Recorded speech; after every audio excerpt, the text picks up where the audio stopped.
Amit Shah ji, I challenge you to have a debate on the 3 press conferences. विपक्ष के नेता महोदय कहते हैं कि नहीं कर सकते, मैं करूंगा क्योंकि मैं बोल रहा हूं। ये डरा हुआ रिस्पॉन्स है। अब सुनिए पूरी बात। மிகப்பெரிய சத்தங்கள் வந்து அங்கு எதிர்த்தரப்பிலிருந்து வந்தது. அந்த நேரத்தில் அமித்ஷா அவர்கள் விட்டத்தை பார்த்து கொண்டு அமர்ந்திருக்கக்கூடிய நேரத்தில் அவர் வந்து ஒரு கேள்வியை கேட்டார். விட்டத்தை பார்த்து கொண்டிருக்கிறார் அமித்ஷா. திருச்சி சிவா பேசிக் கொண்டிருக்கக்கூடிய நேரத்தில் நீங்க தப்பான வரலாறு நிறைய சொல்லிட்டு இருக்கீங்க சார். தட்டி கழிச்சிட்டு இப்ப காசி தப்பு தப்பா பேசுறாருங்கிறாரு. என்னங்க நியாயம்? நான் என்ன தப்பு தப்பா பேசுறேன்? தம்பி உட்காருங்க, உங்களுக்கு தெரியும், வாங்க. இன்குலாப் ஜிந்தாபாத் என்கின்ற முழக்கத்தை சிலர் வைத்திருக்கிறார்கள். சங்கிகளாகிய நீங்கள் இதில் எந்த முழக்கத்தை வைத்தீர்கள் என்கின்ற ஒரு கேள்வியை கேட்டார். ஒவ்வொரு முழக்கத்துக்கும் பின்னால் லட்சக்கணக்கானோர் திரண்டார்கள். அது சரி, நீங்கள் எந்த முழக்கத்துக்கு பின்னால் திரண்டீர்கள்? இந்த முழக்கங்கள் எல்லாம் யாருக்கு எதிராக எழுப்பப்பட்டதோ அவர்களுக்கு பின்னால் நீங்கள் இருந்தீர்கள். தப்பி தவறி விடுதலை போரில் பங்கெடுத்தால் கூட தவறி பங்கெடுத்து விட்டேன் என்று மன்னிப்பு கடிதம் எழுதி கொடுத்து விட்டு வெளியில் வந்தீர்கள். கடந்த சில நாட்களாக பாராளுமன்றத்தில் நடந்து கொண்டிருக்கக்கூடிய விஷயங்களை குறித்து இன்றைய தினம் பார்க்க இருக்கின்றோம். குளிர்கால கூட்டத்தொடர் தற்போது நாடாளுமன்றத்தில் நடந்து கொண்டு இருக்கிறது. நாடாளுமன்றத்தின் இரு அவைகளிலும் பல்வேறு அரசியல் கட்சிகள் பல்வேறு கருத்துக்களை பல்வேறு விவாதங்களை செய்து கொண்டு இருக்கின்றன. அதில் நடந்து கொண்டிருக்கக்கூடிய விஷயங்களின் குறித்த நமது பார்வைகளை நாம் பார்க்க இருக்கின்றோம். டிசம்பர் 1ஆம் தேதி ஆரம்பித்த நாடாளுமன்ற கூட்டத்தொடர் வரக்கூடிய 19ஆம் தேதி வரை நடைபெற இருக்கிறது. பல முக்கியமான விஷயங்கள் பேசப்பட்டு கொண்டு இருக்கின்றன. குறிப்பாக வந்தே மாதரம் என்கின்ற தேசிய பாடல் குறித்த விவாதங்கள் நடந்தது. எஸ்ஐஆர் குறித்த விவாதங்கள் நடந்து கொண்டு இருக்கிறது. அதே மாதிரி பல செஸ் தொடர்பான சில விவாதங்கள் என்று பல விஷயங்கள் வந்து நடந்து கொண்டு இருக்கிறது. இதுல பல்வேறு அரசியல் கட்சியினுடைய தலைவர்கள் பேசி இருக்கிறார்கள். வந்தே மாதரம் என்கின்ற அந்த பாடல் பாட ஆரம்பித்து 150 ஆண்டுகளை கடந்தது என்று சொல்லி அதனுடைய விவாதத்தை வந்து வைத்திருக்கிறார்கள். அந்த பாடல் குறித்து பல்வேறு சர்ச்சைகள் நிலவக்கூடிய நேரத்தில் நாடாளுமன்றத்தில் தொடங்கி வைத்து பேசிய மோடி அவர்கள் இதில் இருக்கக்கூடிய வாசகங்களை நீக்கி முஸ்லீம் லீகினுடைய சதிக்கு பண்டித ஜவஹர்லால் நேரு வந்து பலியாகிவிட்டார், ஜவஹர்லால் நேரு இந்த விஷயத்தில் மிக முக்கியமான ஒரு காரணமாக இருக்கிறார் என்றெல்லாம் சொல்லி பேசி இருந்தார். அதற்கு பதில் கொடுக்கக்கூடிய வகையில பல்வேறு தலைவர்கள் பேசினாங்க. இந்த விஷயம் முக்கியமாக பேசப்பட வேண்டிய விஷயம்தானா என்பது ஒரு பக்கம் இருந்தாலும் அதில் மற்றவர்கள் சொல்லப்படக்கூடிய கருத்துக்களை நாம் பார்க்க வேண்டி இருக்கிறது. பெங்காலில் வந்து தேர்தல் நடக்கக்கூடிய நேரத்தில் இந்த விஷயம் எழுப்பப்பட்டது என்று பல்வேறு எம்பிக்கள் வந்து இது குறித்து கருத்து தெரிவித்தார்கள். அதில் மிக முக்கியமாக மாநிலங்களவையில் மல்லிகார்ஜுன கார்கே காங்கிரசினுடைய தலைவர் பேசியது போன்று மக்களவையில் பிரியங்கா காந்தி அவர்கள் பேசியிருந்தார். பெரிய அளவிற்கு அது வரவேற்பை பெற்று சோசியல் மீடியாக்களில் கூட மிகப்பெரிய அளவிற்கு அதனுடைய ரீச் வந்து இருந்தது. அவர் வந்து ரொம்ப போல்டாக பல விஷயங்களை வந்து எடுத்து சொல்கிறார். எதிர்த்தரப்பை வந்து ஆட்டம் காண வைக்கக்கூடிய அளவிற்கு அவருடைய பதில்கள் இருக்கிறது. அமைதியான முறையிலே பேசினாலும் கூட அவர்களை அச்சத்திற்குள்ளாக்கக்கூடிய வகையிலே அவருடைய பேச்சுக்கள் இருப்பதாக பல்வேறு கருத்துக்கள் நிலவுகிறது. பல்வேறு குறுக்கீடுகள் வந்த நேரத்தில் கூட அதை அழகிய முறையில் எதிர்கொண்டு அவர் அந்த விஷயங்களை எல்லாம் பேசினார். குறிப்பாக அவர் சொன்ன விஷயம் என்ன அப்படின்னு சொல்லி கேட்டீங்கன்னா, பல்வேறு முக்கியமான விஷயங்கள் சமூகத்தில் பேசப்பட வேண்டிய ஒரு நேரத்தில் வந்தே மாதரம் என்கின்ற ஒன்றை குறித்து பேசுகிறீர்கள் என்ற ஒரு கருத்தை சொல்லிவிட்டு, இந்த வந்தே மாதரம் என்கின்ற வார்த்தைக்கு சொந்தக்காரர்கள் நீங்கள் இல்லை, இதை பக்கிம் சந்திர சாட்டர்ஜி எழுதினார், இதை பல 100 ஆண்டு காலமாக காங்கிரஸ் தன்னுடைய ஒவ்வொரு கூட்டங்களிலும் எடுத்து சொல்லக்கூடியதாக இருக்கிறது. இது குறித்து பேசி முடிவெடுக்கப்பட்டது காங்கிரசினுடைய கூட்டங்களில் தான். இது சம்பந்தமான விஷயங்கள் வந்து அரசியலமைப்பு சட்டத்தில் சேர்க்கப்பட்ட விஷயங்களும் காங்கிரசினுடைய ஆட்சி காலத்தில் தான். அதனால வந்தே மாதரம் என்கின்ற இந்த விஷயத்தை குறித்து நீங்கள் ஏன் இவ்வளவு முக்கியத்துவம் கொடுத்து பேசுகிறீர்கள் என்று சொல்லிவிட்டு, மோடி அவர்கள் வழக்கம் போல எப்போதும் பேசும்போது நேரு அவர்களை வந்து வழக்கமாக எடுத்துக்கொண்டு பேசக்கூடிய வழக்கத்தை உடையவராக வந்து இருக்கக்கூடியதை வந்து சுட்டிக்காட்டி, ஒரு விஷயம் செய்வோம், நீங்கள் வந்து இத்தனை ஆண்டு காலமாக நேருவை குறித்து நீங்கள் பேசிய விஷயங்களை எல்லாம் குறித்து பட்டியலிட்டுக் கொள்ளுங்கள். நேரு குறித்து, இந்திரா காந்தியை குறித்து, எங்களுடைய குடும்பத்தில் இருக்கக்கூடியவர்களை குறித்து யாரையெல்லாம் பற்றி பேச வேண்டும் என்று நினைக்கிறீர்களோ ஒவ்வொன்றையும் நீங்கள் எடுத்துக்கொண்டு அதற்கென்று ஒரு குறிப்பிட்ட மணி நேரங்களை நீங்கள் ஒதுக்குங்கள். இப்போ எப்படி வந்தே மாதத்திற்கென்று 8 மணி நேரம் ஒதுக்கினீர்களோ அதே மாதிரி குறிப்பிட்ட நேரத்தை ஒதுக்கி அதிலே நாம் இதை விவாதிப்போம், அதற்கு பிறகு இதை முடித்து விடுவோம் அப்படின்னு சொல்லிட்டு ஒரு வார்த்தையை சொல்லி once for all let us close the chapter அப்படின்ற மாதிரி ஒரு ஆங்கில பதத்தை பயன்படுத்தி அந்த விஷயத்தை அதோட முடித்துருவோம். அதற்கு பிறகு நீங்கள் நேருவை பற்றி பேச வேண்டியதில்லை. அதற்கு பிறகு நீங்கள் வேலைவாய்ப்பை குறித்து பேசுங்கள். அதற்கு பிறகு நீங்கள் விலைவாசி உயர்வை குறித்து பேசுங்கள். அதற்கு பிறகு நீங்கள் இந்த நாட்டில் நடக்கக்கூடிய மற்ற பிரச்சனைகளை குறித்து பேசுங்கள். நீங்கள் நேருவை குறித்து பேசுவதை அந்த ஒரு விவாதத்திற்கு பிறகு நிறுத்தி விடுங்கள் என்கின்ற ஒரு விஷயத்தை சொன்னார். அது பெரிய அளவில் மேஜைகளை தட்டி அங்கே இருக்கக்கூடிய உறுப்பினர்கள் எல்லாம் ஆதரிக்கக்கூடிய ஒரு சூழல் என்பது இருந்தது. அதே மாதிரி Jawaharlal Nehru ji Once and for all, let's close the chapter. Close कर लीजिए, देश सुन लेगा क्या क्या शिकायतें हैं, किसने क्या किया, इंदिरा जी ने क्या किया, राजीव जी ने क्या किया, परिवारवाद क्या होता है, नेहरू जी ने कौन सी गलतियां की, सुना लीजिए, फिर खत्म. उसके बाद बेरोजगारी, महंगाई, महिलाओं की समस्याएं, जो पीएमओ में हो रहा है उसकी बातें, उसकी चर्चा, जो बेटिंग ऐप के बारे में हो रहा है पीएमओ के अंदर, जो एप्स्टीन फाइलों में आपके मंत्री महोदय के नाम निकल आए हैं, उसकी चर्चा करेंगे. நேருவை குறித்து சொல்லக்கூடிய நேரத்தில் நேரு நீங்க 12 வருஷமா ஆட்சியில் இருந்து கொண்டிருக்கிறீர்கள், அவர் 12 வருட காலம் ஜெயிலில் இருந்தவர் என்கின்ற ஒரு விஷயத்தை சொல்லி அவர் இந்த நாட்டுக்காக செய்த விஷயங்களை லேசாக சொல்லி பிரியங்கா காந்தியினுடைய கருத்துக்கள் அழகிய முறையில பதிவு செய்யப்பட்டது. அதே மாதிரி திமுகவில் இருந்து திருச்சி சிவா அவர்கள் பேசியிருந்தாங்க. திருச்சி சிவா ராஜ்யசபையில பேசக்கூடிய நேரத்தில் அவர் தமிழக வந்தே மாதரத்தை குறித்து பேசக்கூடிய நேரத்தில் தமிழகத்தில் இருக்கக்கூடிய விடுதலை போராட்ட வீரர்கள் பலருடைய கருத்துக்களை எல்லாம் எடுத்து சொல்லி இவர்களுடைய கருத்துக்கள், இவர்களுடைய வரலாறுகள் இன்னைக்கு வடநாட்டில் இருக்கக்கூடிய யாருக்காவது தெரியுமா, வடநாட்டில் இருக்கக்கூடிய புத்தகங்கள் இதெல்லாம் இருக்கிறதா என்று ஒவ்வொருவருடைய பட்டியலிட்டு சொன்னார். பூலித்தேவனை குறித்து, குட் இந்தியா மூவ்மெண்டை குறித்து பேசக்கூடிய நேரத்தில் பூலித்தேவன் தான் இதை தொடங்கி வைத்தது என்று சொன்னார். வீரபாண்டிய கட்டபொம்மன் தான் வரிகுடா இயக்கத்தை தொடங்கி வைத்த முதல் வேலைகளை செய்தார் என்று சொன்னார். முதல் முறையாக போரிட்டு வெற்றி பெற்று இழந்த பகுதியை மீட்ட பெருமை வேலு நாச்சியாரைத்தான் சாரும் என்று சொன்னார். வேலு நாச்சியாருக்கு ஹைதர் அலியும் திப்பு சுல்தானும் உதவியதை சொன்னார். வேலு நாச்சியாருடைய படையிலே குயிலி என்கின்ற ஒரு பெண் இருந்தார். அவர் வீரதீரத்தோடு போராடி ஆங்கிலேயர்களினுடைய இராணுவ கிடங்கை சிதறடித்தார் என்பது மாதிரி எல்லாம் பல விஷயங்களை சொன்னார்.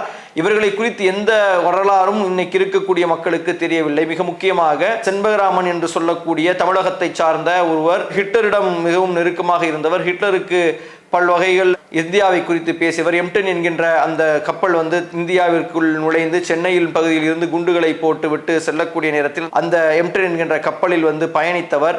அதற்கு பிறகு நாசிக்கள் அவருக்கு எதிராக மாறி அவரை கொல்வதற்கு முயற்சி செய்து ஒரு வகையிலே அவரை கொன்று முடித்ததற்கு பிறகு கூட அவருடைய மனைவி அவருடைய சாம்பலை எடுத்துக்கொண்டு இந்தியாவிலே ஒரு குறிப்பிட்ட போர்க்கப்பலில் பயணித்து அது கரைக்கப்பட வேண்டும் என்கிற எண்ணத்தினுடைய அடிப்படையில் அவர் பயணித்தார். அவ்வளவு தியாகங்களை செண்பகராமன் செய்திருக்கிறார். ஆகவே ஏதாவது ஒரு கப்பலுக்கு ஐஎன்ஏ செண்பகராமன் என்று பெயரிட வேண்டும் என்கின்ற கோரிக்கையை வைத்தார். மேலும் இது போன்ற தமிழக விடுதலை போராட்ட வீரர்களுடைய வரலாறுகள் சிபிஎஸ்இ புத்தகங்களில் சேர்க்கப்பட வேண்டும் என்று சொன்னார்.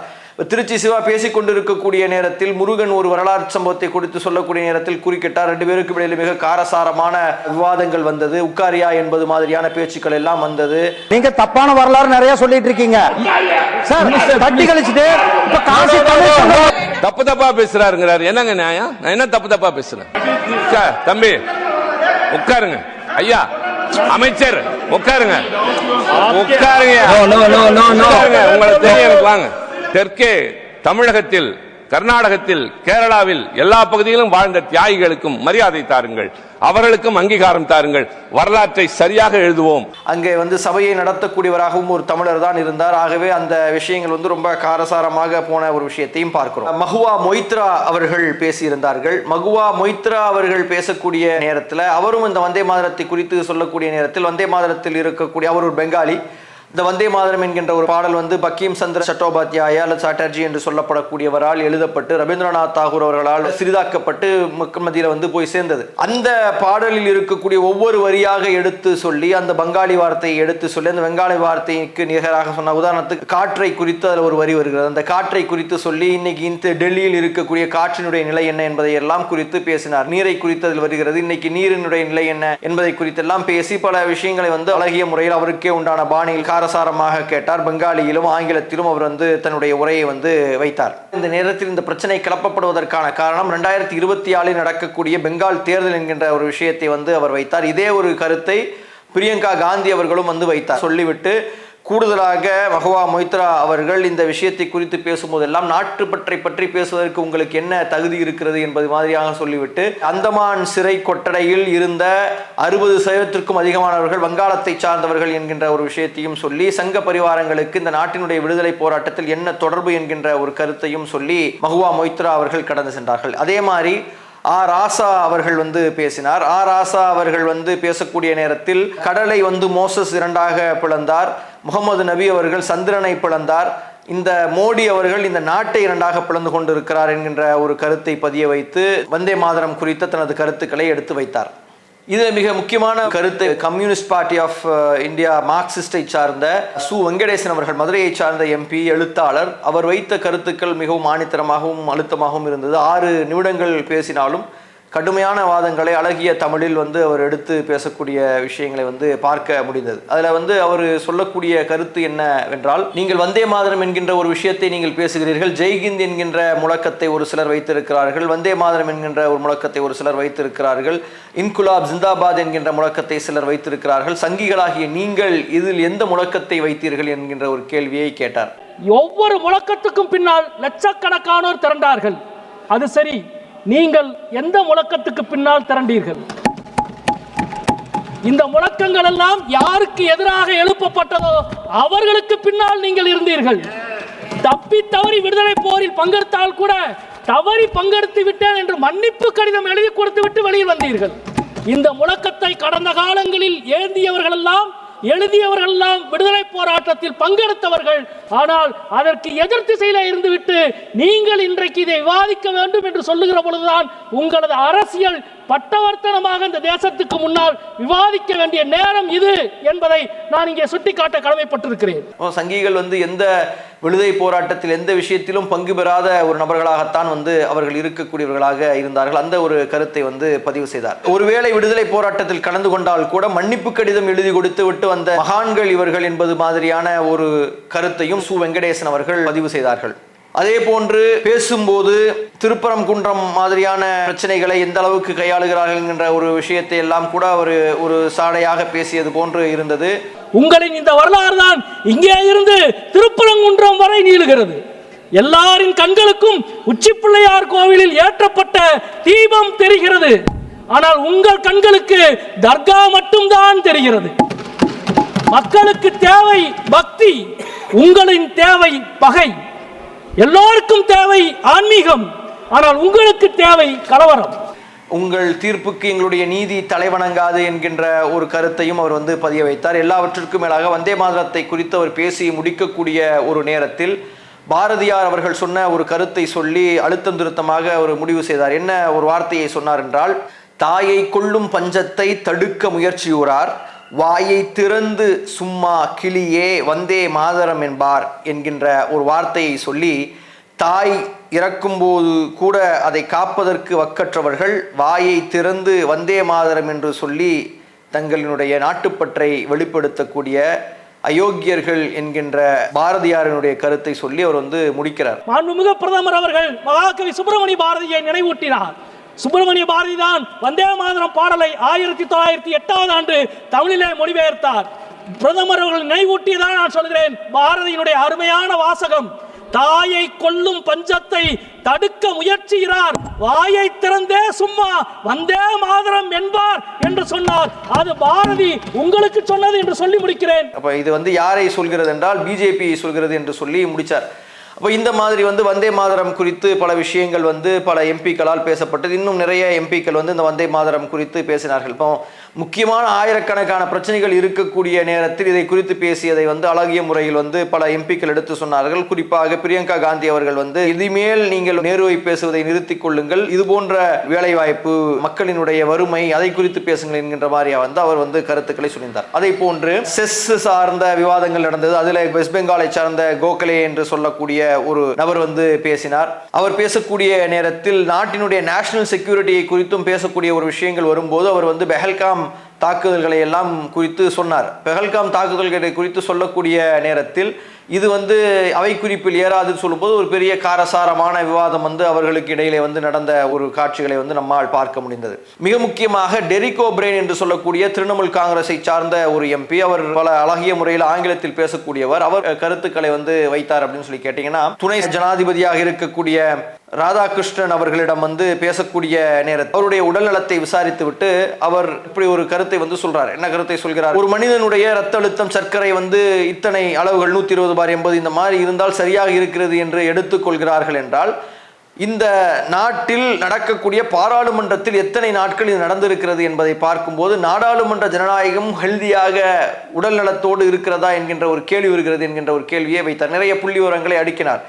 எத்தனை இதற்கு முன்னாடி 1940கள் 47கள் 60களில் எத்தனை பாராளுமன்ற கூட்டத்தொடர்கள் நடந்தது, எத்தனை நாட்கள் நடந்தது, இன்னைக்கு தான் இருப்பதிலேயே மிக குறைவாக வெறும் 19 நாட்கள் நடக்கிறது, அதுலேயும் பல நாட்கள் லீவு, எத்தனை விவாதங்கள் நடந்திருக்கின்றன, எத்தனை விவாதங்கள் இப்போது நடக்கின்றது, எத்தனை தனிநபர் மசோதாக்கள் தாக்கல் செய்யப்பட்டது, இப்போது எத்தனை தனிநபர் மசோதாக்கள் தாக்கல் செய்யப்படுகிறது, எத்தனை மனுக்கள் சீராய்வுக்கு எடுத்துக் கொள்ளப்பட்டது, இப்போது எத்தனை மனுக்கள் சீராய்வுக்கு எடுத்துக் கொள்ளப்படுகிறது என்பது மாதிரியாக ஏராளமான புள்ளி விவரங்களை எடுத்து சொல்லி நாடாளுமன்றம் இன்றைக்கு மிகப்பெரிய அளவிற்கு பலவீனம் அடைந்திருக்கிறது, அது உடல்நலம் பாதிக்கப்பட்டிருக்கிறது என்கின்ற ஒரு கருத்தை டெரிக் ஓபிரைன் என்று சொல்லக்கூடிய திரிணாமுல் காங்கிரஸ் எம்பி பதிவு செய்தார். மிக முக்கியமாக அதற்கு அடுத்த நாள் நடந்த விவாதத்தில் லீடர் ஆஃப் ஆப்போசிஷன் என்று சொல்லப்படக்கூடிய எதிர்க்கட்சி தலைவர் ராகுல் காந்தி அவர்கள் பேசினார். ராகுல் காந்தி அவர்கள் முழுமையாக SIR குறித்த விஷயங்களை எடுத்து சொன்னார். எடுத்து சொல்லக்கூடிய நேரத்தில் என்ன கருத்துக்களை எல்லாம் பதிவு செய்தார் என்றால், இந்த நாட்டில் கதராடை என்கின்ற ஒரு விஷயத்தை எடுத்து குறித்து பேசினார். கதராடை என்கின்ற ஒரு கருத்தை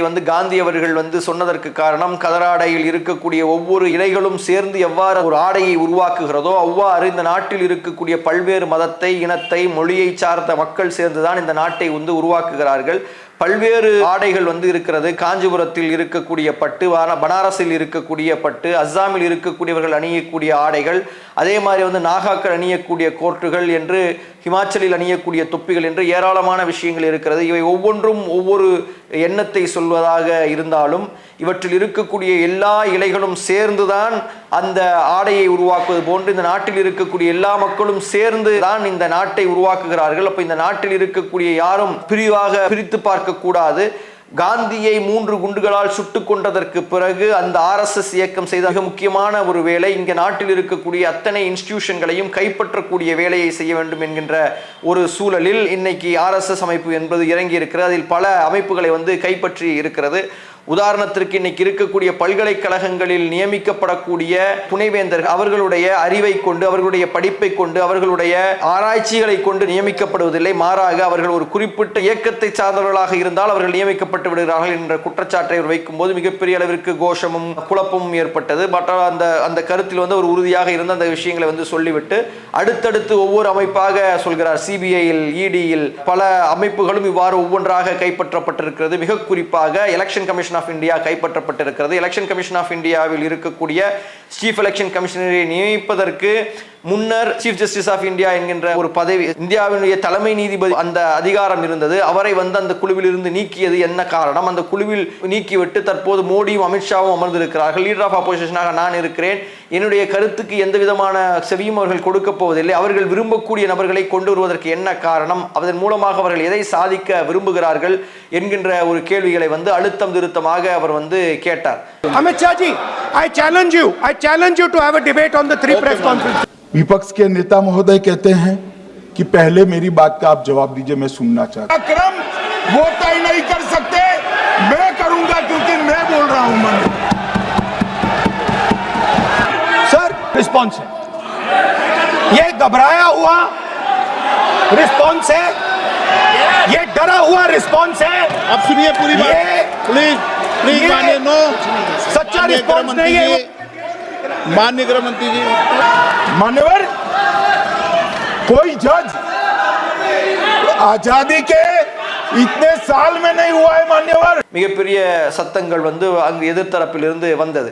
அந்த நேரத்தில் அமித்ஷா அவர்கள் விட்டத்தை பார்த்து கொண்டு அமர்ந்திருக்கக்கூடிய நேரத்தில் அவர் வந்து ஒரு கேள்வியை கேட்டார். விட்டத்தை பார்த்து கொண்டிருக்கிறார் அமித்ஷா, ஒருவேளை என்னுடைய கேள்விக்கு பதில் சொல்வார் போல தெரிகிறது என்று சொல்லக்கூடிய நேரத்தில் அங்கே இருக்கக்கூடியவர்கள் எல்லாம் சிரிக்கக்கூடிய அளவிற்கான ஒரு சூழல் என்பது வந்தது. அதே மாதிரி வந்து இந்த எஸ்ஐஆர்ல எலெக்ஷன் கமிஷன் ஆஃப் இந்தியாவில் என்னென்ன பிரச்சனைகள் இருக்கிறது, உதாரணத்திற்கு ஹரியானாவில் வந்து உத்தரப்பிரதேசத்தில் இருக்கக்கூடியவர் வந்து ஓட்டு போடுகிறார். ஹரியானாவினுடைய ஓட்டர் லிஸ்டில் பிரேசிலை சார்ந்த பெண் 20க்கும் அதிகமான தடவை வந்து இடம்பெற்றிருக்கிறார்.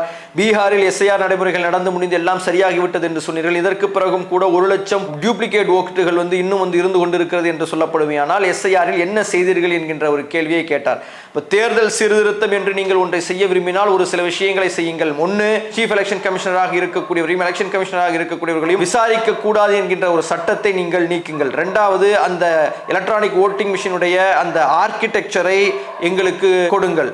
மூன்றாவது, அந்த தேர்தல் நடப்பதற்கு 1 மாதத்திற்கு முன்னால் அந்த ஓட்டர் லிஸ்டுகளை, எலக்ட்ரானிக் ஓட்டர் லிஸ்டுகளை, சர்ச் பண்ணுவதற்கு எளிமையான ஓட்டர் லிஸ்டுகளை வந்து அனைத்து கட்சிகளுக்கும் நீங்கள் வந்து கொடுங்கள்.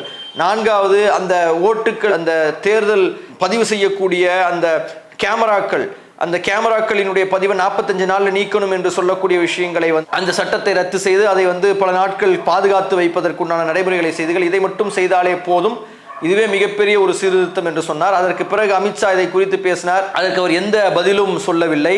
அப்ப பிறகு வெளியே வந்து அது பேசக்கூடிய நேரத்தில் ராகுல் காந்தி வந்தவர்கள் அமித்ஷா ஒரு நடுக்கத்தோடு பேசுகிறார், எந்த வகையிலும் இதற்கு பதில் சொல்ல முடியாத அளவிற்கு தடுமாறுகிறார், நான் கேட்ட எந்த கேள்விக்கும் பதில் சொல்லவில்லை என்று சொன்னார். உண்மையில் அதுதான் வந்து இருந்துச்சு. வழக்கம் போல அவர் வந்து என்ன சொல்றாருன்னு சொல்லி கேட்டீங்கன்னா, எவ்வாறு இவர்கள் ஓட்சோரி என்கின்ற ஒரு விஷயங்களை எங்கள் மீது சொல்கிறார்களோ அவ்வாறு தான் நேரு வந்து ஓட்சோரி செய்தார், இந்திரா காந்தி ஓட்சோரி செய்தார் என்று, அவர்களும் தேர்தலினுடைய திருடி தான் வெற்றி பெற்றார்கள் என்று வந்து இன்னைக்கு வந்து அவர் வந்து சொல்றார். வழக்கம் போல சங்க பரிவாரங்கள் நேரடியாக எந்த கேள்விகளுக்கும் பதில் சொல்ல மாட்டார்கள். அப்படி இந்த விஷயத்திலும் எந்த கேள்விகளுக்கும் பதில் சொல்லாமல் கடந்து செல்லக்கூடிய ஒரு காட்சிகளை வந்து நாம வந்து பார்த்தோம்.